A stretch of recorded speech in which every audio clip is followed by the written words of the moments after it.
গাজীপুরে বিক্ষোভ মিছিল করেছে আওয়ামী লীগ ও সহযোগী সংগঠনের নেতাকর্মী।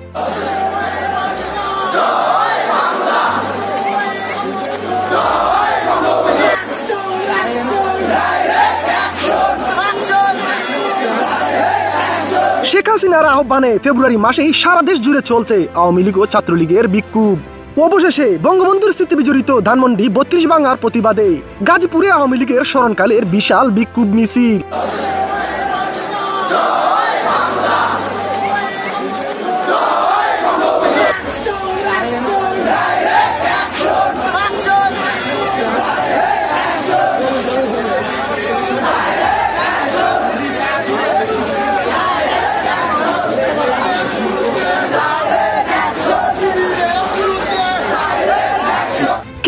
মুজিব নাই মুজিব সারা বাংলায়, শেখ হাসিনা আসবে বাংলাদেশ হাসবে স্লোগানে কাঁপলো গাজীপুরের রাজপথ। আওয়ামী নেতাদের বাড়িঘর ভাঙচুর, লুটপাট, বঙ্গবন্ধুর স্মৃতি বিজড়িত ৩২ নম্বর ভাঙচুর সব হচ্ছে ইউনূস সরকারের ইন্ধনে।